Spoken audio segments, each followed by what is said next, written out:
আদালতের ইজারা নিব, আমরা মার্কেট সমিতি দখল করব, আমরা বাস টার্মিনাল দখল করব, আমরা পরিবহন দখল করব, আমরা লঞ্চ ঘাট দখল করব। জনগণের কাছে আমরা যে সংস্কারের প্রতিশ্রুতি দিয়েছি, একটা নতুন বাংলাদেশের কথা আমরা বলছি, মানুষের জীবনযাত্রার মান উন্নয়নের কথা আমরা বলছি, অনেক গণতন্ত্রের কথা আমরা বলছি।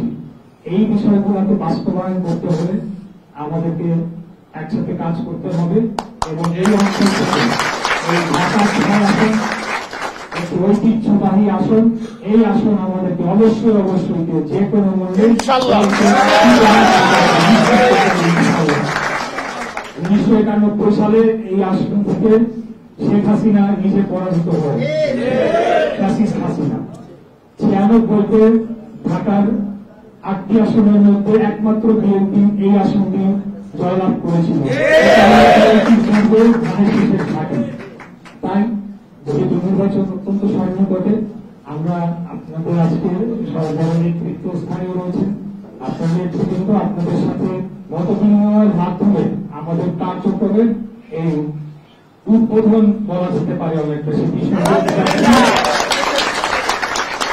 এবং আমরা আমাদের যে সকল প্রতিশ্রুতি আমরা জনগণকে পেয়েছি যে আমরা বাংলাদেশের গণতন্ত্র স্থায়ীভাবে প্রতিষ্ঠা করবো, আর কেউ যাতে বাংলাদেশের জনগণের ভোটকে চুরি করতে না পারে, কোন ফ্যাসিবাদ কায়েম না হতে পারে, আর যাতে কোনোদিন কোন স্বৈরাচার বাংলাদেশে তৈরি হতে না পারে, সেটার জন্য আমরা বাংলাদেশে একটি 5 বছর অন্তর অন্তর নির্বাচন ব্যবস্থার মাধ্যমে সরকার পরিবর্তন হবে, জনগণ ভোট দিয়ে নির্ধারণ করবে, তারা সেই বাংলাদেশ রাষ্ট্রকে পরিচালনা করবে। এরকম একটা ব্যবস্থাকে পাকাপোক্ত করার জন্য আমরা দীর্ঘ 17 বছর আন্দোলন সংগ্রাম লড়াই করেছি।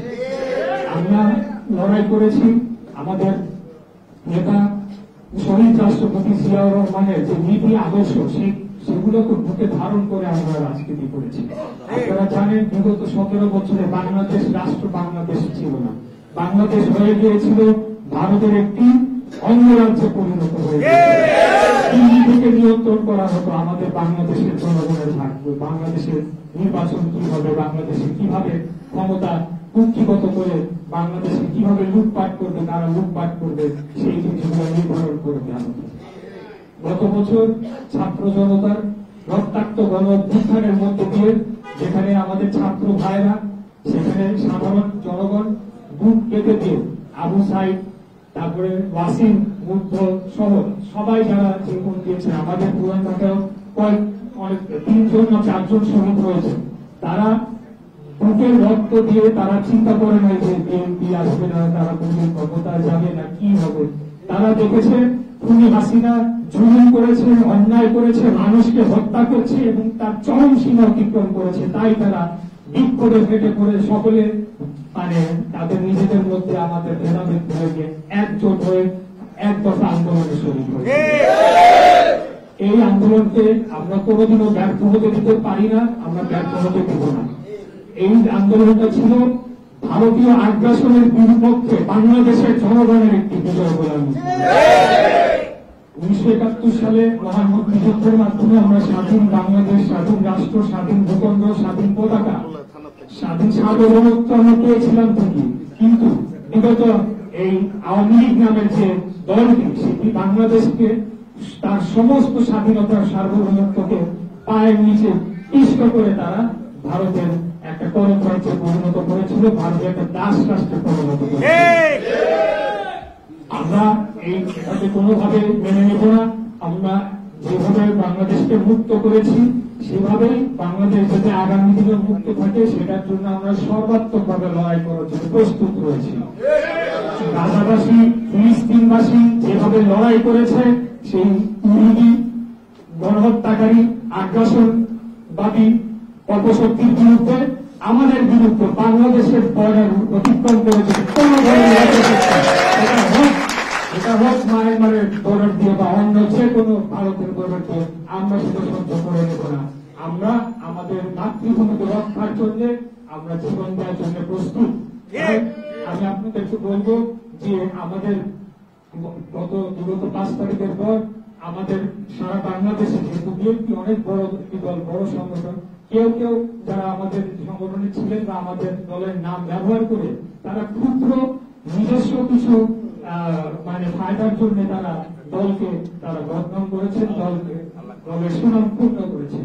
আমরা 17 বছর এই জন্য লড়াই করে আসি নাই যে আমরা ফুটপাতের ইজারা নিব, আমরা মার্কেট সমিতি দখল করব, আমরা বাস টার্মিনাল দখল করব, আমরা পরিবহন দখল করব, আমরা লঞ্চ ঘাট দখল করব। এটার জন্য আমরা লড়াই করি নাই। লড়াইটা ছিল, আপনাদের নিশ্চয়ই মনে আছে, খুনি হাসিনার সময় দম বন্ধ হয়ে যেত, নিজেকে মানুষ মনে হতো না, নিজেকে বাংলাদেশের নাগরিক মনে হতো না, মনে হতো তৃতীয় শ্রেণীর নাগরিক, ভারতের তৃতীয় শ্রেণীর নাগরিক হয়ে আমরা। আপনাদের নিশ্চয় মনে আছে আলিগঞ্জে ভোটের সময় কিভাবে তারা মানে বাংলাদেশকে এক প্রকার দখল করে জোর জবরদস্তি করে সর্বশেষ তারা এই কাজটি করেছিল। তো তার বিরুদ্ধে জনগণ ফুঁসে ওঠাটাই স্বাভাবিক ছিল, ফুঁসে উঠেছে। এবং আমাদেরকে নিশ্চিত করতে হবে, আওয়ামী লীগ, আমি মনে করি ব্যক্তিগত ভাবে এটা দলীয় কোনো বক্তব্য না, আওয়ামী লীগ নামের কোন সংগঠন বাংলাদেশের মাটিতে কিভাবে করতে পারে। অনেকেই বলে রাজনৈতিক দলের নিষিদ্ধ চাওয়া যেতে পারে না, এটা কোন রাজনৈতিক দল নয়। আওয়ামী লীগ একটি সন্ত্রাসী সংগঠন, বাংলাদেশের বিপক্ষে কাজ করেছে, বাংলাদেশের বিরুদ্ধে কাজ করেছে, নিজেদের ক্ষমতা রক্ষা করার জন্য, এবং এখন পর্যন্ত তারা বাংলাদেশের বিপক্ষে কাজ করে চলেছে থাকা অবস্থায়। এবং তারা সাংগঠনিক ভাবে এই গণহত্যা সংগঠিত করেছে, যেখানে আপনারা দেখুন যে আশুলিয়াতে লাশ পুড়িয়ে দেওয়া হয়েছে, এরকম বিভৎস ধরনের অত্যাচার নির্যাতন তারা করেছে। তাই আমরা যেটা জনগণকে এখন আমাদের বলতে হবে, এক, অবশ্যই আমরা আওয়ামী লীগের পূর্ণাঙ্গ বিচার করতে হবে এবং তার শাস্তি নিশ্চিত করতে হবে। আমরা খুনি হাসিনার ফাঁসি পেতে আমরা যেতে চাই, বর্তমান আইনে যে সর্বোচ্চ শাস্তি রয়েছে আমরা সেটাই যেতে চাই। এটা 5 তারিখের পরের থেকে অনেকেই নানা কথা বলেছে, কিন্তু আমরা যখনই আমাদের কোন ভাইকে হত্যা করা হয়েছে আমরা কিন্তু বুকে সাহস নিয়ে বিএনপির পরিচয়ে রাস্তায় মিছিল করেছি, খুনি হাসিনার ফাঁসি আমরা চেয়েছি। দ্বিতীয়ত, আমরা যে সকল সংস্কার প্রস্তাব সব রাজনৈতিক দল এবং জনগণ ঐক্যমত্য হবে তা অবশ্যই আগামী সংসদে বাস্তবায়ন করা হবে, এটাও আমাদেরকে জনগণকে নিশ্চিত করতে হবে। আমরা আইনের শাসন প্রতিষ্ঠা করতে চাই, আমরা নির্বাহী বিভাগ, সংসদ এবং বিচার বিভাগ সবথেকে সম্পূর্ণ আলাদা করতে চাই, যাতে জনগণ, মানুষ সঠিক বিচার, ন্যায় বিচারটা তারা নিশ্চিত করে তারা পেতে পারে। এবং আমরা মিডিয়ার যে বাক রুদ্ধ করা হয়েছিল, কণ্ঠরুদ্ধ করা হয়েছিল, সেটার থেকে আমরা অবারিত করে দিতে চাই। মিডিয়া একদম সম্পূর্ণভাবে খোলা থাকবে, জনগণ যে যার মত প্রকাশ তার ইচ্ছা মতো করবে, সেখানে আমার বিরুদ্ধে হাজার বলতে পারো, কোনো সমস্যা নেই, কিন্তু মত প্রকাশের স্বাধীনতা যাতে আর কোনো দিনে বাংলাদেশে উল্লঙ্ঘিত না হতে পারে সেটার জন্য আমরা অবিরাম কাজ করে যাবো ইনশাআল্লাহ। আমরা কোন মিডিয়া বন্ধের পক্ষে নই, কিন্তু আমরা চাই যে সকলেই যখন আমরা বক্তব্য রাখবো আমরা আমাদের বাক স্বাধীনতার জন্য যাতে আরেকজনের স্বাধীনতার উপরে আমরা হস্তক্ষেপ না করি, আমাদের সেই ভাষার মধ্যে সেই সৌন্দর্য, সেই মাধুর্য হতে হবে। আপনারা দেখেছেন যে ইদানিং মানে একটা নতুন যে রাজনৈতিক দল তৈরি হয়েছে এনসিপি, আমি তাদেরকে অত্যন্ত স্নেহ করি, আমি তাদের অন্যতম একজন বড় সমর্থক। আজকে থেকে না, শুরু থেকেই ছিলাম, তাদের নেতৃবৃন্দের সাথে যখনই আমার দেখা হতো আমি তাদেরকে উদ্বুদ্ধ করেছি যে করো, তোমরা আসা দরকার, তোমরা ভূমিকা নিয়েছো। কিন্তু দুঃখজনক হলেও সত্যি পরবর্তীতে দেখলাম আমরা চেয়েছিলাম এটা একটা বিপ্লবী দল হবে, কিন্তু সেটা না হয়ে তারা হয়ে গেল একটা ক্ষমতার অংশীদার, একটা কিংস পার্টির আচরণ তাদের মধ্যে চলে আসে। এবং তারা সেই ধরনের আগে আওয়ামী লীগ যে ধরনের মানে লুটপাট এবং সরকারি টেন্ডারবাজি থেকে শুরু করে বদলি বাণিজ্য সবকিছু হতে তাদের একটা অংশ ধরে পড়বে। তাই আমি তারপরেও আশা রাখতে চাই যে তারা মধ্যে যে এই ধরনের কর্মকাণ্ড যারা করছে তাদেরকে বাদ দিয়ে তারা সুস্থ রাজনীতির পথে আসবে। এবং আমাদের যে আরেকটি রাজনৈতিক দল রয়েছে বাংলাদেশ জামাত ইসলামী, আরে ভাই আমরা জামাত তো আমরা একসাথে বহু আন্দোলন করেছি, আজকে কেন ক্ষমতার জন্য একটা দল পাগল হয়ে তারা যা তা দাবি বাংলাদেশের জনগণের সামনে নিয়ে আসা শুরু করবো? এটা তো সঠিক নয়। এই যে একটা দাবি করা হচ্ছে পিআর পদ্ধতি, এটা কোনোভাবেই বাস্তবায়নযোগ্য না। বাংলাদেশের প্রেক্ষাপটে কোন আপনি জানবেনই না আপনার এই বিকল্পকে কেন্দ্র থেকে চাপিয়ে দেওয়া হবে।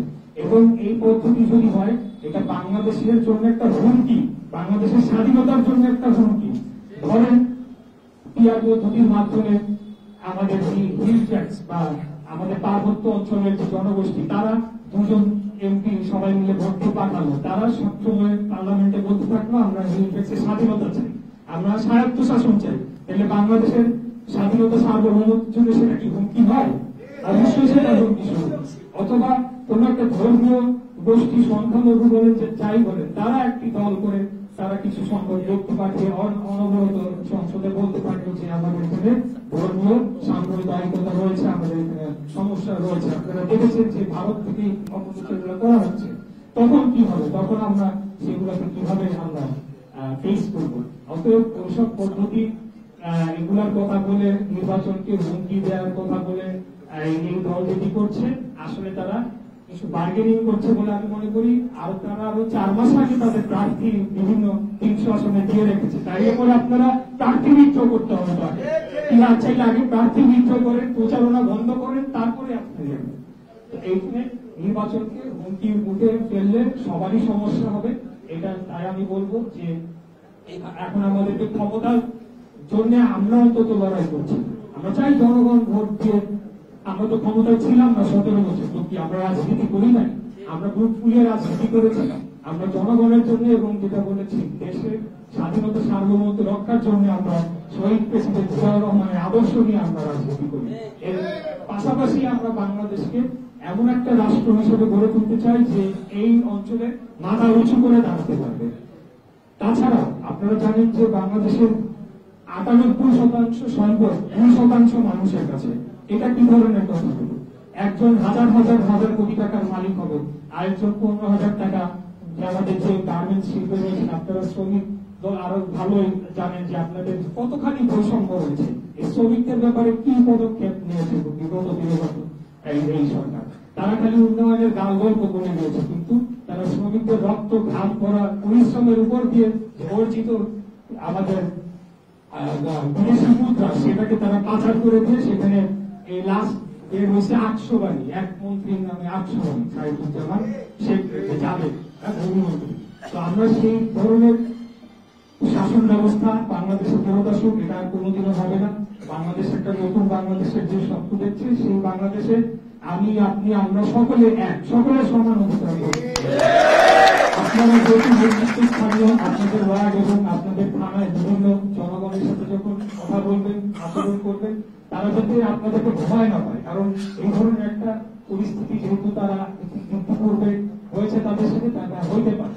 তাদেরকে বোঝাতে হবে যে আমি আপনি সমান, আমাদের সকলের মালিকানা সমান, আমরা সকলে আল্লাহ আমাদেরকে মানুষ বানিয়েছি, আমরা সকলেই বাংলাদেশের নাগরিক, সকলেরই একটা ভোট।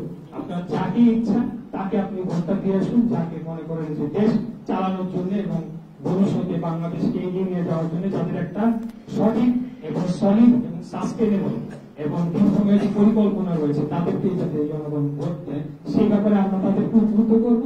আর আমাদের 31 দফার আলোকে আমরা যা যা বলেছি এই বিষয়গুলো নিয়ে অনেক আমাদের সেমিনার হয়েছে, অনেক প্রোগ্রাম হয়েছে, হেলথ কার্ডের কথা বলেছি, যুবকদের বিষয় বলেছি, আমরা ছাত্রদের জন্য কি করব, শ্রমিকদের জন্য কি করা হবে এবং ঢাকা কেন্দ্রিক উন্নয়নকে ছড়িয়ে ঢাকা যে একেবারে দূষিত নগরী হিসেবে মানে এখন বসবাসের অযোগ্য হয়ে গেছে সেখান থেকে উত্তরণ ঘটানো হবে, যানজটের নিরসন কিভাবে করা হবে, সকল কিছু কিন্তু একটা 31 দফার মধ্যে আউটলাইন রয়েছে এবং বিস্তর পরিকল্পনা আমাদের নেতা দেশনায়ক জনাব তারেক রহমান পৃথিবীর আন্তর্জাতিক মানে যারা অভিজ্ঞ এক্সপার্ট রয়েছে তাদের সাথে বসে উনি পরিকল্পনা করেছেন।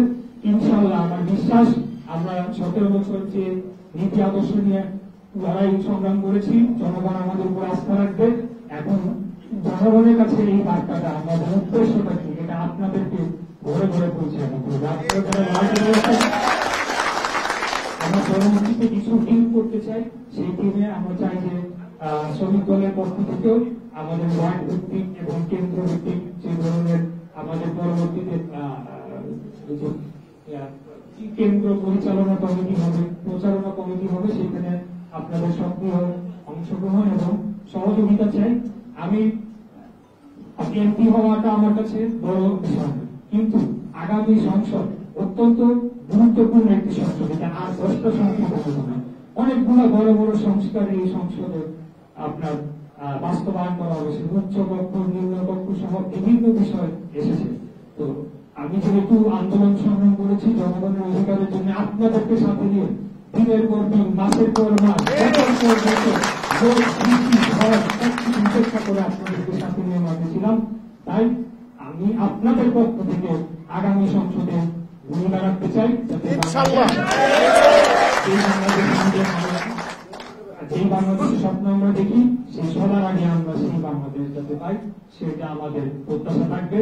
তো আর বক্তব্য প্রসারিত না করে আমরা এখন থেকেই সক্রিয় হয়ে জনগণের সাথে গণসংযোগ করা শুরু করি, সে আপনাদের কাছে সেই অনুরোধ থাকলো। এবং এর পরবর্তীতে আরো কার্যক্রম আমরা কিভাবে করবো সেই বিষয়ে সাংগঠনিক ভাবে আমাদের একটা কাঠামোর ভিত্তিতে কাজ করা হবে। সেখানে আপনাদের অংশগ্রহণ থাকবে ইনশাআল্লাহ।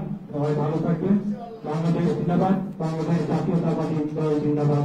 ওই রাষ্ট্রপতি জিয়া রহমান জিন্দাবাদ, দেশনেত্রী বেগম খালেদা জিয়া জিন্দাবাদ। আমাদের প্রাণ প্রিয়তা আগামী দিনের প্রধানমন্ত্রী ইনশাআল্লাহ দেশ জন্য তারেক রহমান জিন্দাবাদ। তিনি অতি শীঘ্রই আসবেন এবং যখন আসবেন সারা দেশে উনি করবেন। তো কিছু না কিছু প্রোগ্রামে আমরা সকলে মিলে ওনার সাথে আমরা দেশ ভ্রমণ করবো ইনশাআল্লাহ।